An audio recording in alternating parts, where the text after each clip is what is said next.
देखो let's start. First chapter chemical reaction. फिर से बता देते हैं एक्चुअल में केमिकल रिएक्शन है क्या।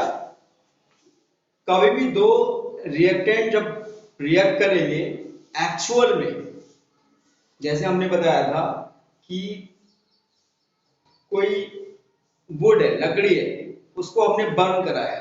लकड़ी है इसका मतलब वो क्या है, कार्बन, और बर्न कराया मतलब ऑक्सीजन से रिएक्शन हुआ तो वो कार्बन डाइऑक्साइड बनी, धुआं निकलता है।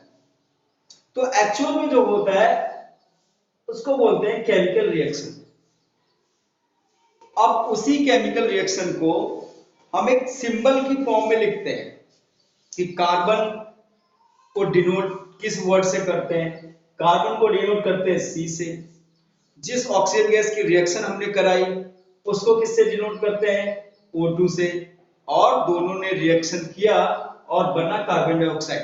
तो सिंबल फॉर्म में हमने लिख दिया CO2, ये सिंबल फॉर्म में लिख दिया। तो सिंबल फॉर्म में राइटिंग को बोलते हैं chemical equation. That is the basic difference between chemical reaction and chemical equation. Chemical reactions का मतलब है ओरिजिनल में एक्चुअल में क्या हुआ, और उसी जो भी हुआ है उसी को सिंबल फॉर्म में लिखने को बोलते हैं chemical equation.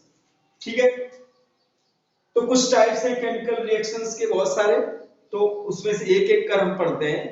First is combination reaction. तो what is combination reaction?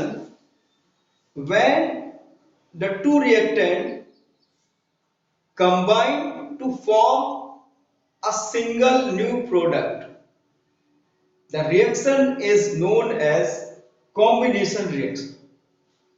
Example में आपने देखा magnesium and oxygen.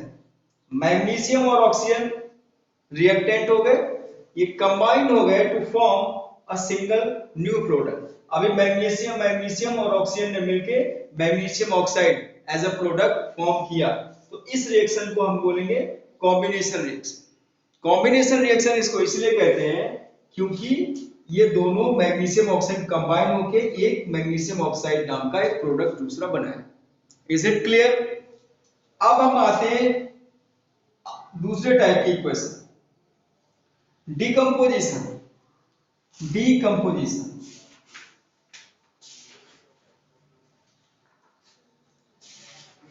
Decomposition reaction. Decomposition reaction actual में क्या है? ये कॉम्बिनेशन या कंपोजिशन का जस्ट अपोजिट है। इस रिएक्शन में क्या होगा, a single reactant split into two or more product. The reaction is known as decomposition reaction. जैसे हम एग्जांपल्स में देख लेते हैं,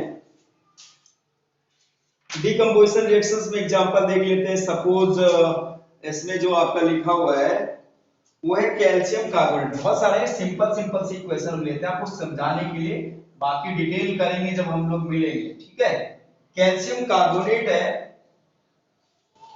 कैल्शियम का ये सिंगल रिएक्टेंट हो गया, ये स्प्लिट होगा टू और मोर सब्सटेंसेस में, तो ऐसी रिएक्शंस को डिकम्पोजिशन बोलेंगे। स्प्लिट होके इसने बनाया कैल्शियम ऑक्साइड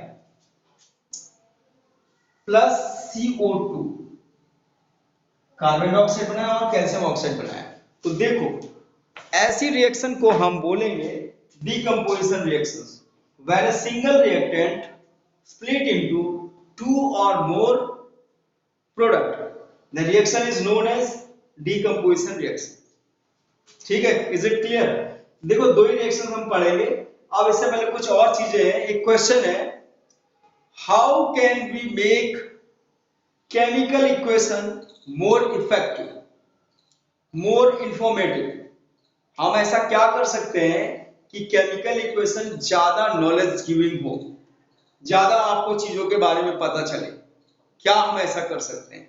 तो एक्चुअल में हम इन तीन चीजों को यूज करके केमिकल इक्वेशन को मोर इंफॉर्मेटिव बना सकते हैं। एक है एस फॉर सॉलिड, एक है AQ या फिर L सर लिक्विड, और G फॉर गैस। इन तीनों चीजों को लिख के हम इक्वेशन को मोर इंफॉर्मेटिव बना सकते हैं। ठीक है, अब देखो आप कैसे, जैसे यहां पर ये कार्बन है, अब हमने इस इक्वेशन में कार्बन ने ऑक्सीजन के साथ रिएक्ट किया और कार्बन डाइऑक्साइड बनाया, मगर क्या ये इक्वेशन और ज्यादा इंफॉर्मेटिव लिखी जा सकती है जिससे हमें एक्चुअल में और चीजों के बारे में जानकारी मिले? होता क्या है कि हर चीज को हमारे पास वो फैसिलिटीज, वो चीजें नहीं है जिससे हम हर चीज का प्रैक्टिकल कर सकें। ठीक है ना, तो हम चाहते हैं कि जो हमें मिले, जो हम लिखा हुआ हो, जो हम देखें, उससे हमें ज्यादा से ज्यादा चीजों की जानकारी मिले। तो वही अगर हम इन चीजों को यूज कर लेंगे तो थोड़ा सा और नॉलेज हमें मिल जाएगा। जैसे कार्बन ने ऑक्सीजन के साथ रिएक्ट किया, कार्बन डाइऑक्साइड बना। अब इस कार्बन में अगर मैं लिख देता हूं S, इस ऑक्सीजन में मैंने लिख दिया G, इसके साथ मैंने G लिख दिया। अब देखो, अब हमें ये इक्वेशन पहले वाले से मोर इंफॉर्मेटिव है, मोर नॉलेज गिविंग है। कैसे?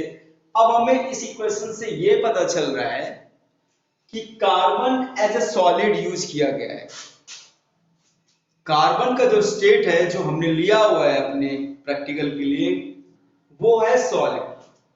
ऑक्सीजन, अब जैसे अब हम लोग जानते हैं ऑक्सीजन क्या है, गैस है, नहीं जानते होते तो हमें ये लिखा हुआ है तो हमें पक्का पता चलता कि हाँ ये जो भी है ये गैस फॉर्म में है। ऑक्सीजन के बारे में तो सपोज हम जानते हैं, बाकी कुछ दूसरा होता तो हमें कैसे पता चलता कि क्या है, इसका स्टेट क्या है? ऐसे हमें पता चल गया कि इसका स्टेट गैस है।